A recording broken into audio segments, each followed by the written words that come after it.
Entrons aujourd'hui dans le monde des architectes, un secteur prestigieux mais qui traverse aussi des difficultés économiques ou commerciales. Je vous propose aujourd'hui une solution qui aide les architectes à décrocher davantage de contrats. On voit ça dans Vision d'entreprise, notre émission digitale sur bfmbusiness.com. Je reçois deux frères en plateau aujourd'hui. Maxime Josué, bonjour. Bonjour. Vous êtes fondateur d'Architectes Libres.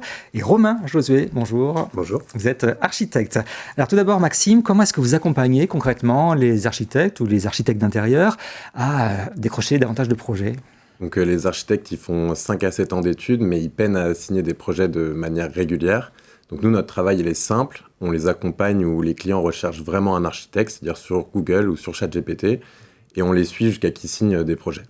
Alors, est-ce que vous faites ça sous la forme d'une formation ou vous accompagnez concrètement vos clients ? Donc, la formation seule, ça ne suffit pas. Donc, on est sur un réel suivi, un ajustement en temps réel. Donc, on ne vend pas juste un contenu, on les accompagne jusqu'à qu'ils signent le projet. Alors, bientôt 2 ans que vous proposez ces services. Est-ce qu'il y a des premiers résultats ?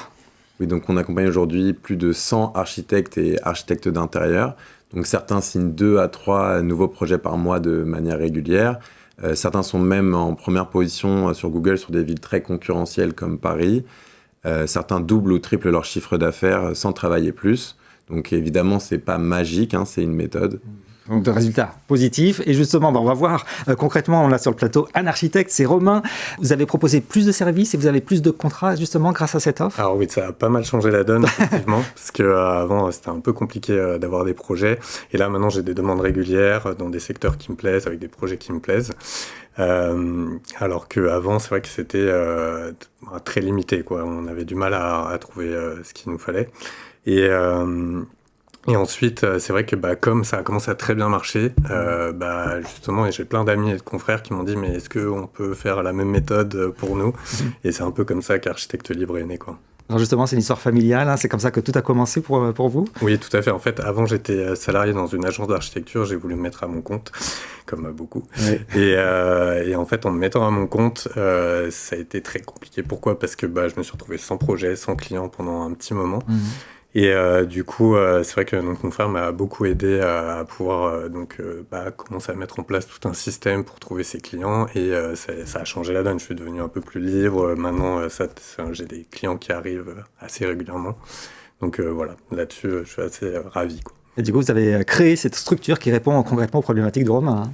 Oui, donc moi, là-bas, je travaillais pour une agence marketing. Donc on aidait les entreprises de rénovation et les agences immobilières à capter des demandes qualifiées de propriétaires. Donc je savais que la demande, elle existait finalement, mais qu'elle n'allait pas vers les architectes. Parce qu'aujourd'hui, quand on veut construire une maison, en fait, on ne va pas vers un architecte, on va vers un constructeur. Et quand on veut rénover son appartement, on ne va pas vers un architecte d'intérieur, mais vers une entreprise de rénovation. Donc pendant 6 mois, j'ai étudié le profil des meilleurs architectes et architectes d'intérieur pour mettre en place en fait une méthode et plus être dépendant en fait des variations du marché. Et donc après, on l'a mis en place dans l'agence de mon frère et ça a très bien fonctionné. C'est vrai que ces métiers font rêver, l'architecture. Pourtant, on entend de plus en plus parler de difficultés économiques. Quel est le problème de fond, selon vous ? Donc oui, c'est sûr que c'est un vrai paradoxe. Donc c'est des métiers qui sont très valorisés socialement, très demandants techniquement. Donc ça demande beaucoup d'études. Mais beaucoup d'architectes ont du mal à gagner réellement leur vie, surtout en début et en milieu de carrière, parce qu'ils n'arrivent pas à réellement capter la demande où elle est finalement. Il y a une forme de résignation selon vous, comme si gagner correctement sa vie, c'était pas compatible avec le métier ? Ouais, on entend ça souvent, ils disent que c'est le marché, c'est la crise, c'est comme ça dans l'architecture, mais en fait finalement c'est juste une méthode et de la visibilité à mettre en place. Parler d'argent, c'est un sujet tabou, ça reste compliqué pour les architectes ? C'est un sujet tabou, mais c'est vrai que dès l'école, en fait, on nous apprend qu'on ne sera jamais riche, que vous ne gagnerez pas d'argent. Donc du coup, ça nous formate un petit peu. Et c'est vrai que comme c'est un métier passion, que c'est une vocation, on a tendance à se dire, c'est normal que je ne gagne pas de sous. Alors qu'au final, c'est vrai que quand on arrive à bien vendre ses prestations, qu'on arrive à en vivre correctement, on fait bien son métier.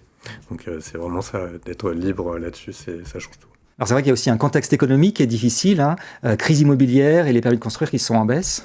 Mais justement, c'est là où ça devient intéressant parce que les architectes en fait, qui sont dépendants du bouche à oreille, ils disparaissent dans un contexte comme celui-ci, tandis que ceux qui sont visibles sur Google et sur ChatGPT, ils continuent à signer des projets de manière régulière. Donc voilà, en tout cas, vous avez lancé votre offre. Une petite curiosité, comment est-ce que vous vous rémunérez ?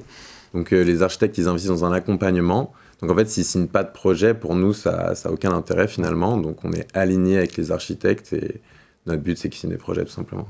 Eh bien, merci, on vous souhaite un bon développement à tous les deux frères. Merci. Merci.